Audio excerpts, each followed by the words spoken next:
Hello, everyone, and welcome back to From the Front Row. My name is Lauren Lavin, and I'm the host of today's episode with Peggy Shepard. Peggy Shepard is a co-founder and executive director of We Act for Environmental Justice.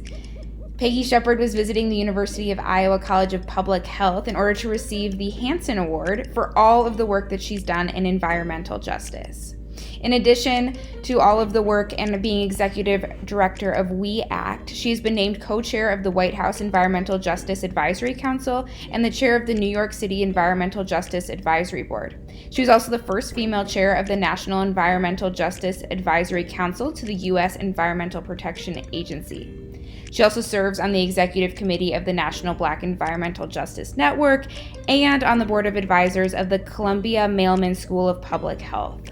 She's received broad recognition for all of her work in environmental justice, and we are honored to have her on the podcast today to talk about these topics. Peggy Shepard, welcome to From the Front Row. Hi, I'm Peggy Shepard. I'm executive director and co-founder of We Act for Environmental Justice. We are a community-based organization based in Harlem, in New York City. And we have a federal policy office in Washington, D.C.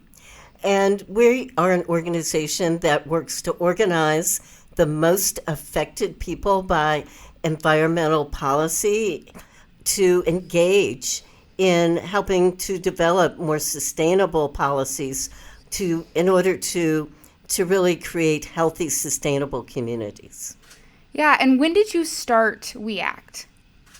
We are now celebrating our 35th year. Wow. We got started back in For the first 6 years, we were an all-volunteer organization working on a number of issues. One was a sewage treatment plant that had been recently constructed as a part of the Clean Water Act to ensure that every time you flushed a toilet, it no longer went into the river.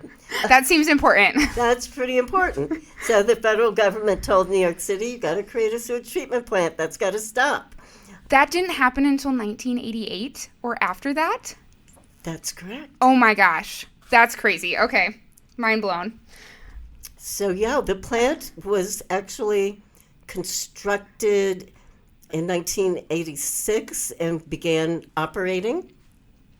And we began organizing the community because right away, the people who lived right across the street from the plant on Riverside Drive were complaining about odors and about emissions that were creating asthma attacks for some of their children. Absolutely. So we were able to organize for about 6 years against a mayor who really did not like uptown communities, did not work with elected officials of color. And so he stonewalled us and said, oh, there's nothing wrong. You must be imagining it. And Wow. so we had a very credible state senator who was working with us. And he finally said to the mayor, do you really think that I am not telling you the truth? I just came from that area, and it's a real problem. So once Mayor Koch got out of office and David Dinkins, the first black mayor of New York City, came into office, Dinkins said, there's a problem and we're going to fix it. Mm-hmm. So that's kind of how we got started. But even though David Dinkins was the friend of the progressive community, we knew that, you can't place all of your community's sustainability on on the whims and good graces of one person. Yeah. And so we sued the city. Wow. And we sued our wonderful mayor to ensure that we had a mandate for what should happen at that sewage treatment plant. And so once he got into office, we found out that the previous mayor had not been telling the truth. There was no odor control equipment in this sewage plant, which was the closest to people's homes of all of the 14 sewage plants in New York City. Wow. This is literally in the Hudson River, literally across the street from people's homes. Oh my gosh. And so after you sued, what happened? After we sued, on the last day of the Dinkins administration, we got a settlement of our lawsuit for $1.1 million environmental benefits fund for West Harlem, and he committed $55 million to fix what was a brand new plant. And this was so significant that this was a 5-column headline above the fold in the New York Times. Oh my goodness. And what year was this? This was 1993. Wow. So you guys started off with a bang. We started off with a bang. And once you get acclimated to understanding environmental justice, you start looking around the community very differently. And so then we realized, my God, we're housing over 1/3 of the largest diesel bus fleet in the country in our neighborhoods. So out of all of the 6 bus depots in Manhattan at the time, all 5 were uptown. Wow. And so you've got diesel buses, and we know that diesel is a carcinogen. It's classified by the EPA, the Environmental Protection Agency. And we know that it fuels the asthma epidemic. And so you've got these buses idling outside of schools, parks, people's homes. And so we filed a Title VI civil rights complaint against the Metropolitan Transit Authority. This was during the Reagan administration, so it didn't go anywhere. But it meant that the Metropolitan Transit Authority, because of that, began meeting with us monthly. Wow. And this is an authority. Authorities are kind of above the usual city agency, and they don't usually deal with community. Right. And so this was very unusual, and we began meeting with them on a monthly basis. And then what happened is that the transit workers began to come to our office to give us the backstory on what was actually going on. There was more to the story? There's more to the story, because if you could imagine that sitting on a bus, being outside the tailpipe, you're breathing in all of this particulate matter. What we found was that the workers in the depots fixing the buses are exposed inside a closed building to all of this diesel. So they were concerned. And we also found out in a Daily News article that many of the bus drivers die within 5 years of retiring. And we again believe that the contribution of fine particulate matter to whatever else they might be exposed to might be a huge contributor to that premature death. Yeah, absolutely. I think we can all conjure up the smell of a diesel bus going by, and knowing that. How many depots did you say were in just that neighborhood area? 5? Mm-hmm. Yeah. I can't imagine if that was constantly running through your neighborhood, what that would do, breathing that in constantly. Exactly. And that's another reason why you see so much money going out for school buses. The EPA has been asking for proposals for probably 10 to 15 years now, but now there's a really big push on converting school buses to electric. Really? Because school buses are some of the dirtiest vehicles on the road. School buses are generally older. They're generally operated by mom and pop companies. And, buses kind of have a 10 to 20 year life. And so you've got a dirty bus and it's on its last legs and it's still operating.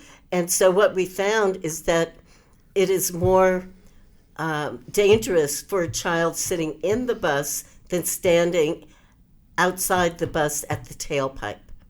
Because of the way the engines on these buses are made, you find that the diesel fumes are coming into the cabin of the bus. Mm-hmm. So again, school buses are a big priority to to switch to electric right now. Yeah. Now that you say that, I'm just thinking about like even the smell of a school bus, like inside it. That makes a lot of sense with, yeah, just even my own personal experience. And I didn't even have to ride on a school bus all that often, so I can't imagine having to do that for maybe hours a day. And then as you're a child. thinking about the youngest kids, kindergartners, elementary school, as they're still growing, and they're still developing their neurological capabilities. Their whole biology is still developing, and at that time they're being exposed to potential carcinogens. Yeah. So at such a foundational time in their life. Exactly. Yeah. What did you guys do to address the bus situation that was happening within those neighborhoods?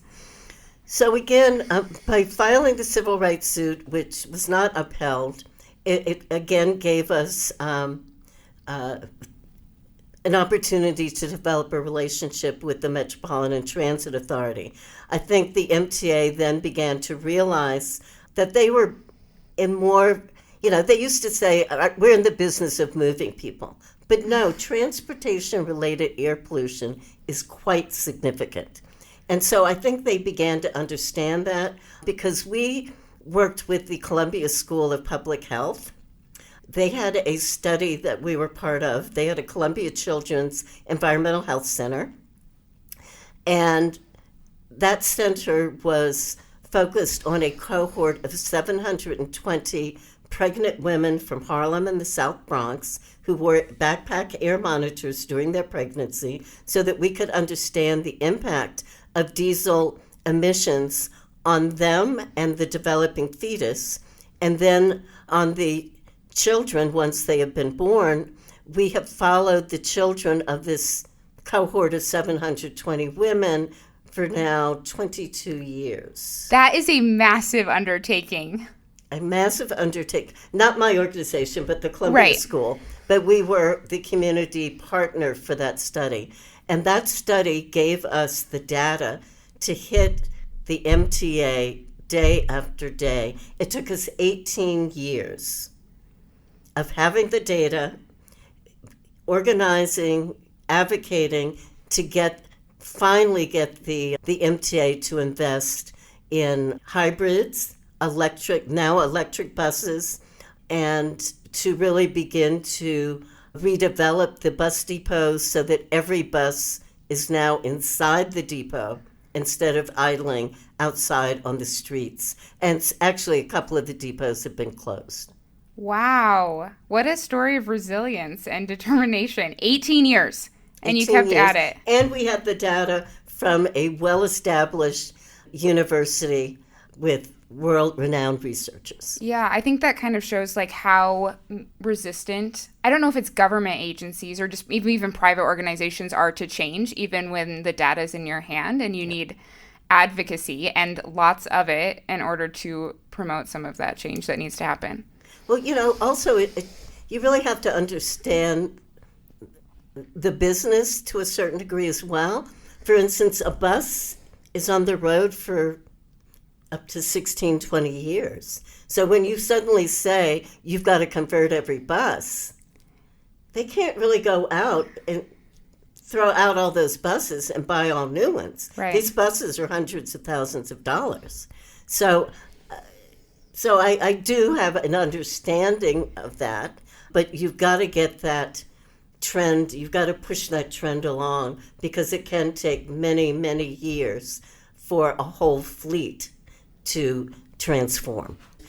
I'm going to have you back up just a little bit and explain the concept of environmental justice, because you've used that word, and I don't know if all of our listeners are familiar with that. So hundreds of grassroots groups that came together in 1991 at a summit in Washington, D.C. These were grassroots groups around the country, all working on issues of environmental degradation and thinking they were all alone.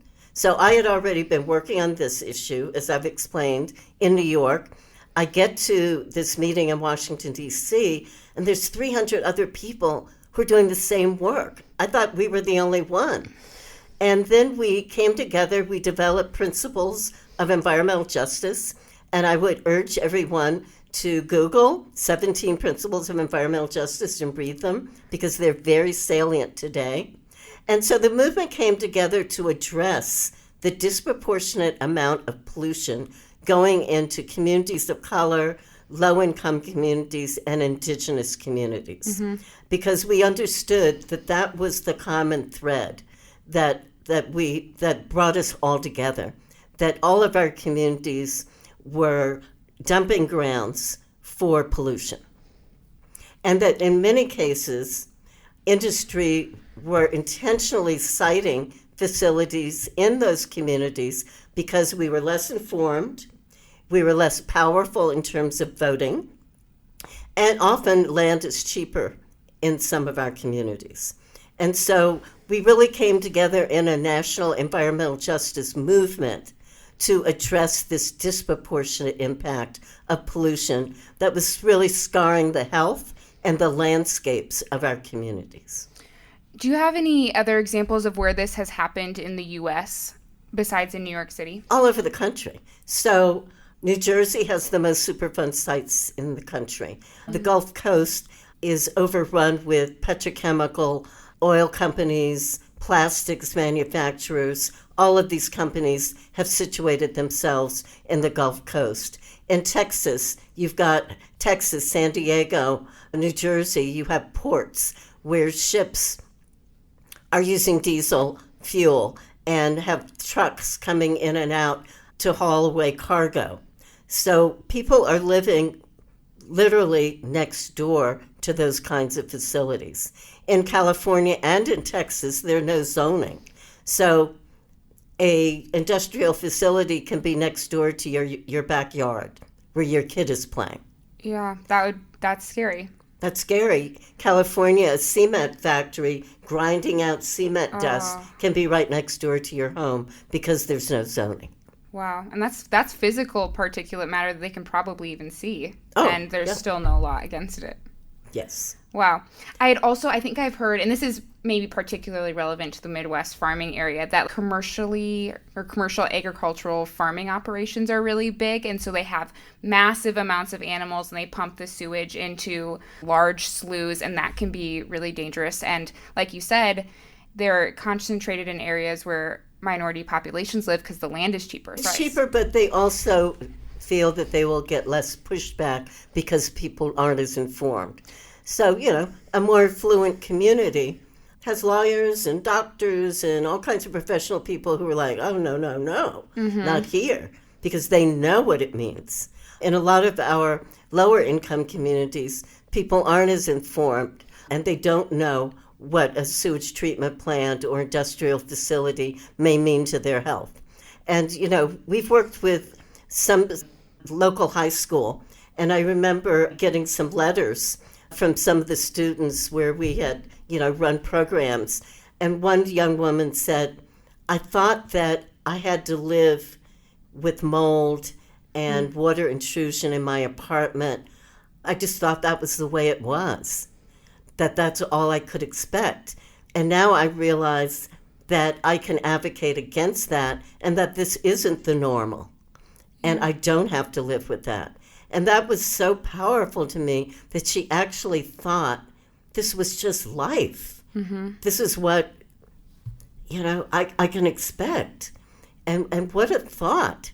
How depressing that those kinds of conditions are, that you think that's just the way it is. That is not the way it is. No. It's not the way it's supposed to be, and it doesn't have to be that way. Yeah, everyone deserves to have a clean, healthy environment, to breathe clean air, drink clean water. And we can see around the country, Flint has been the poster child for contaminated water. Yeah. But we saw what happened in Jackson, Mississippi just a few months ago. I think they're still drinking bottled water. There are at least 10 other cities that the media has identified that have water impacts as bad, if not worse than Flint. They just haven't come into media attention. Wow. There's a lot that's happening maybe underneath the radar that we don't even know. Absolutely. Yeah. Is a lot of your organizations focused on education and advocacy so that people can advocate for themselves? And what does that look like then?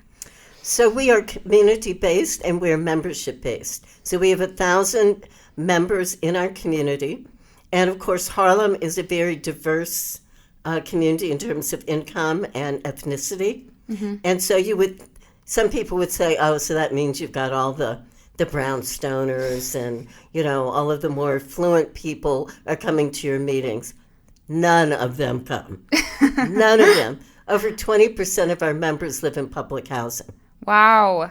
Most of the people who are members are regular, low middle income folks, lower middle income folks who understand the impacts that they're receiving and don't want to have to put up with it. Yeah. And when they find that there's an organization that can help them and support them and educate them around these issues, they are more than happy to come out. So we get monthly meetings of about 160 people. That's a sizable crowd. That is a sizable crowd. And, these are folks that we educate them, and we have a environmental health leadership training program. And so we educate folks on key environmental and climate topics so that they can go talk to their elected official. Not only talk, educate their elected official, because, they don't know everything. They don't know everything. There are a lot of issues. They don't know everything. So, and they want to hear from people who are voters. Right, in their area. In their area. So that's very powerful to really educate and organize the people most affected to talk to electeds and policymakers. So we help them develop testimony for the city council and the state legislature. We take them on buses to Albany or to Washington, D.C. to advocate with their elected officials. And so, we're very supportive of the people who are most affected by environmental quality issues. Well, that's good to hear that the people affected by it are moving. Sometimes those people don't have a name for what they're experiencing. Yeah.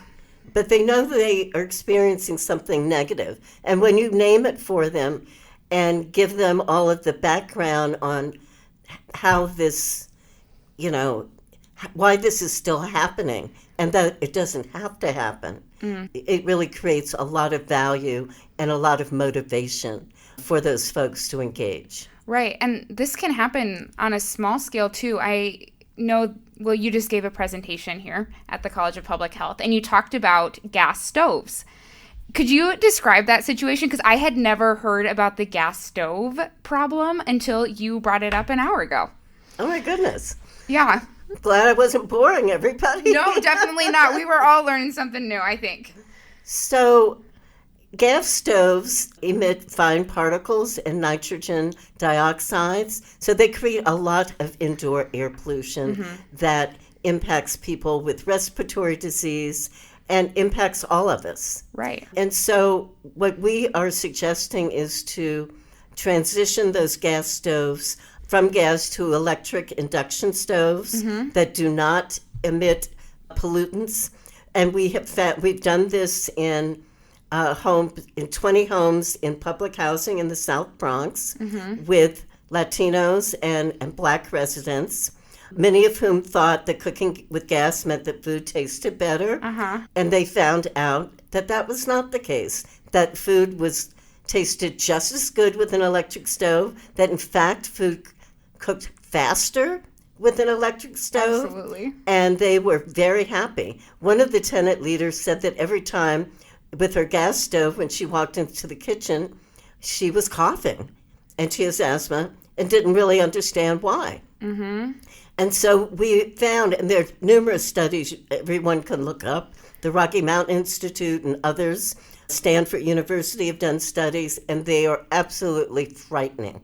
The amount of air pollution coming into your home and then finding its way throughout your house. Right. Or your apartment. Especially if you live in an apartment, that space is just smaller. Yeah, or even a small house. Yeah. So you're going to find these pollutants in your bedroom. Where you sleep all night. Where you sleep all night, breathing in that bad air. So again, transitioning your stove, your boiler, these issues are really important as we begin to electrify and move away from fossil fuels to renewables.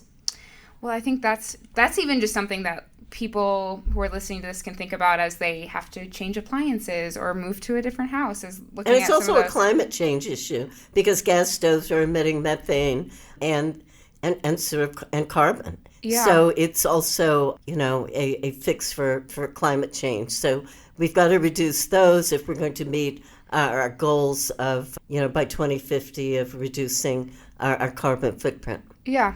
So since you brought up climate change, let's talk a little bit about that. Can you just give us some background on climate change just so we're all on the same page when we talk about it? So climate change is caused by natural and man-made actions, and climate change is caused by carbon emissions from facilities, from stoves and boilers, Yep. from building heating fuel, from numerous sources. And those carbon emissions are creating global warming. Mm-hmm. So the oceans are warming, which means glaciers are melting, which means water bodies are rising, so there's more flooding. Yep. It's also contributing to more extreme weather events. So we're seeing hot days when it's usually cold, or cold days when it's usually hot.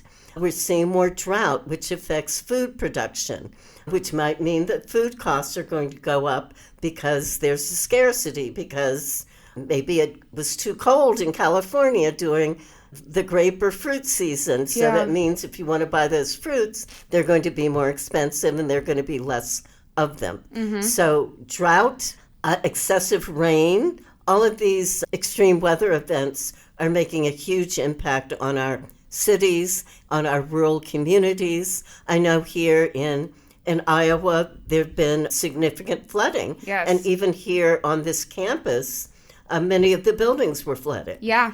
And ruined. It was like, I saw some pictures recently of that flood. Flooding is definitely something in the Great Plains area that we're familiar with, and I think has probably become a more recent phenomena in the last. And then with flooding, you get mold in people's homes or inside buildings. Mold is very hard and expensive to remediate, but if it's left there, it causes significant respiratory harm.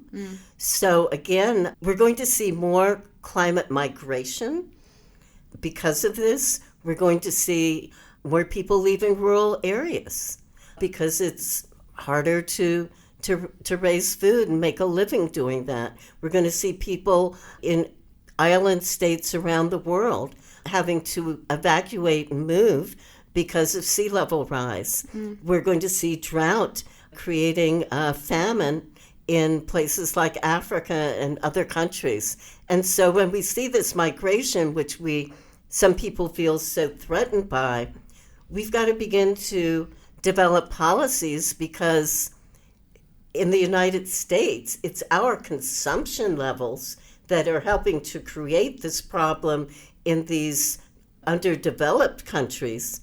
And now these people have to leave where they live. And we're all saying, well, why are they coming here? What is this about?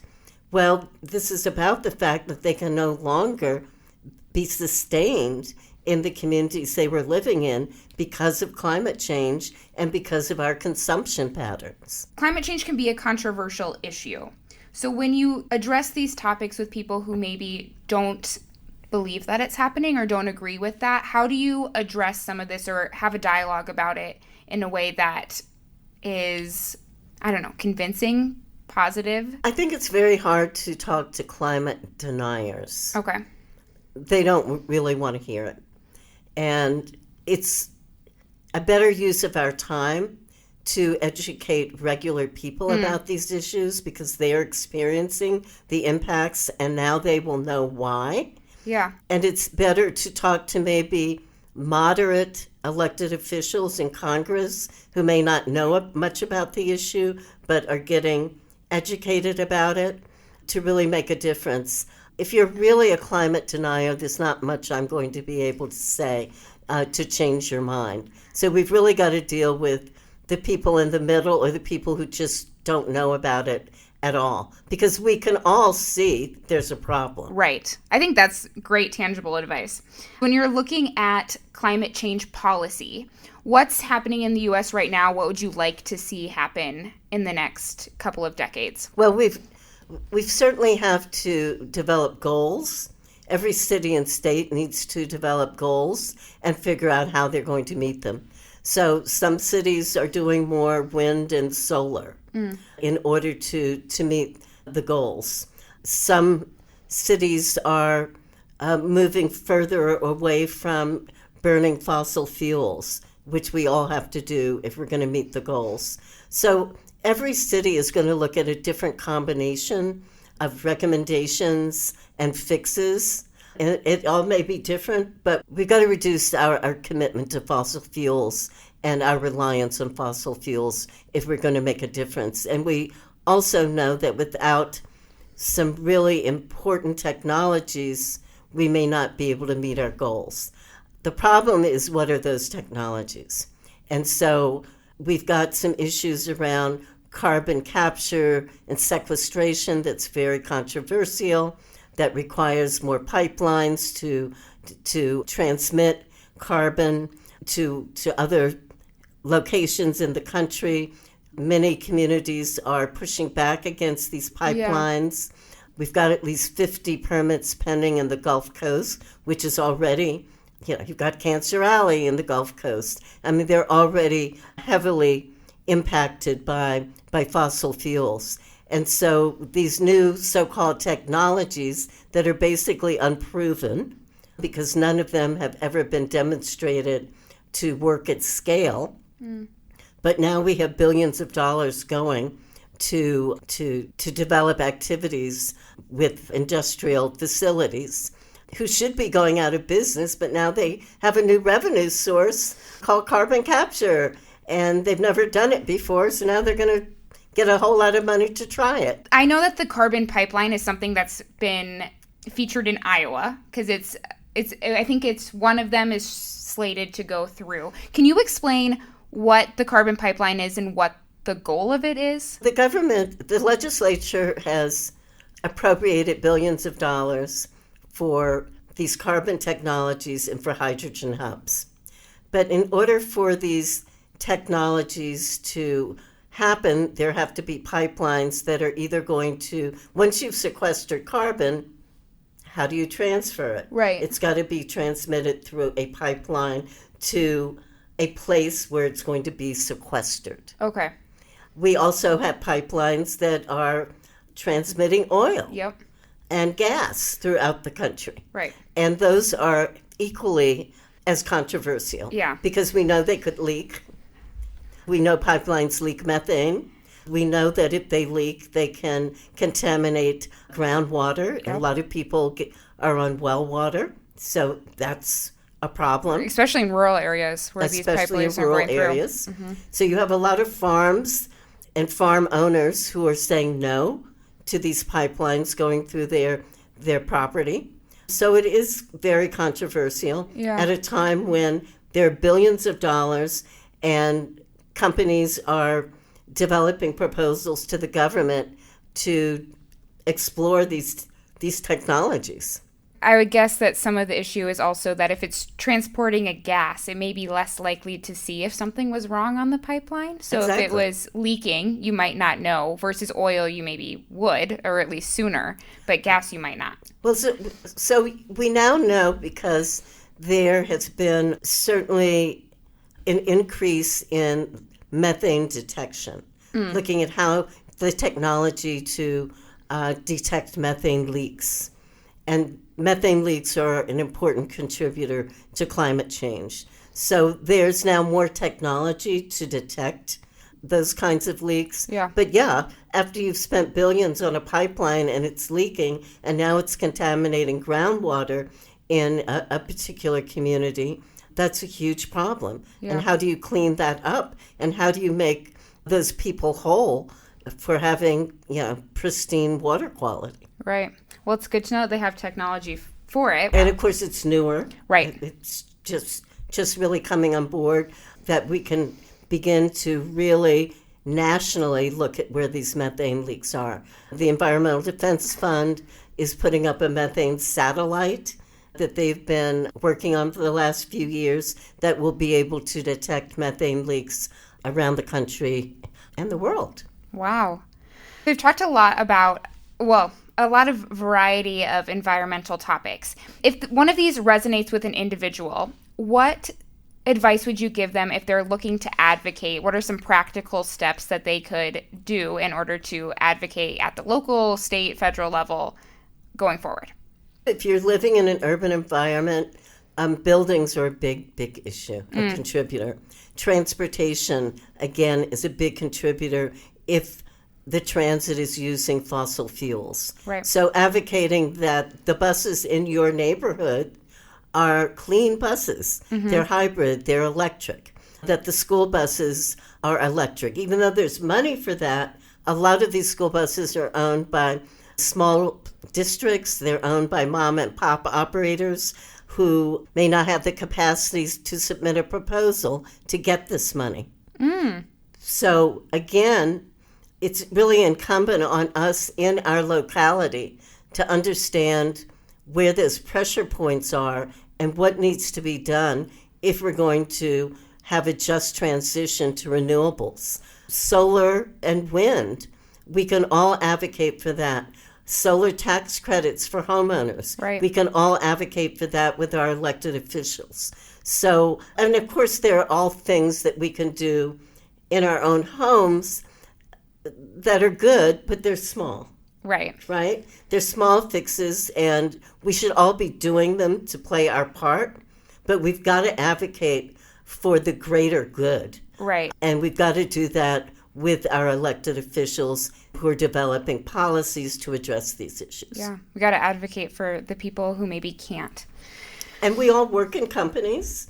You're here at a college. Yeah. College students can advocate for what happens at their college. They can advocate for what happens in their dormitory. A lot of colleges for the last 10 or 20 years have been working on food waste.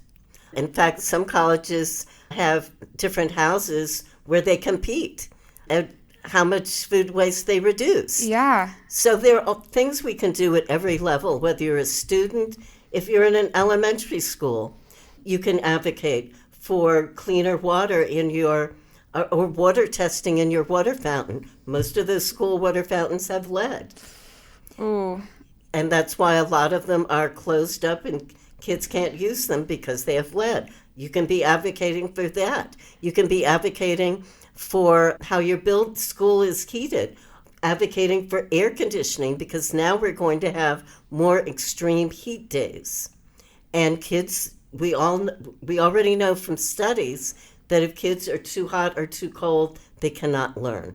Yeah, I can't learn if I'm too hot or too cold, and I can't imagine a kindergartner, Exactly. But, we can also, for those of us who are working in business, you're in a meeting talking about a new policy. Look around the room. Is that meeting diverse? Does it have perspectives of people who are going to be affected by this, but who you're not hearing from? And you can speak up and say, we don't have the right people in this room to make this decision.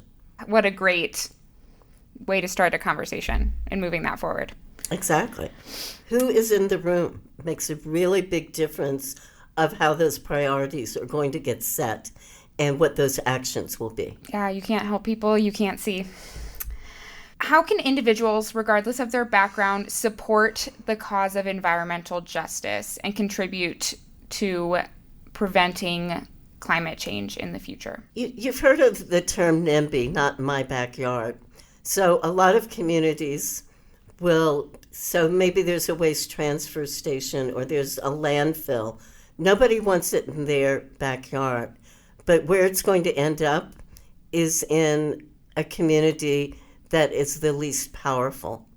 And so we need to be advocating to take our fair share because we want all the benefits. We all want solar credits for homeowners. We all want green infrastructure. We all want solar. We want the benefits, but we don't want the burdens. We want some other community to shoulder those burdens.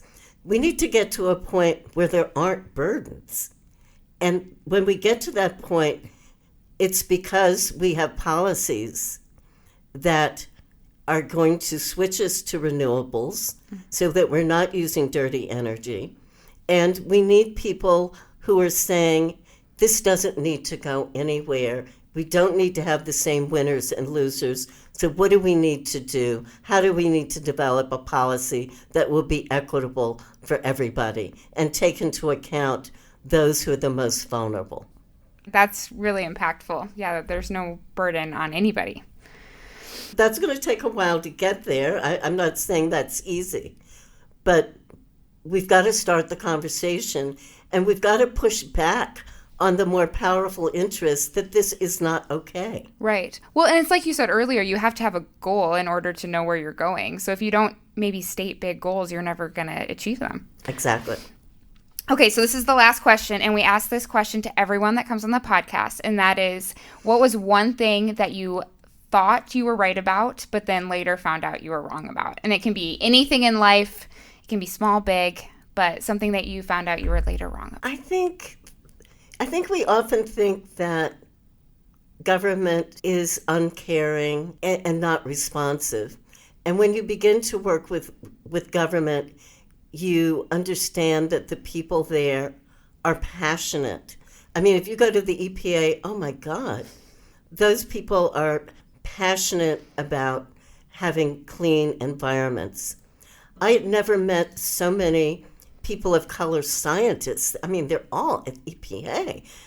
And so many are in all of these government agencies. And these are good people. Yeah. And they just need directors and people at the top who really want progressive policy, who really want to be inclusive of perspectives that are needed to develop equitable policy. Because we've got good people.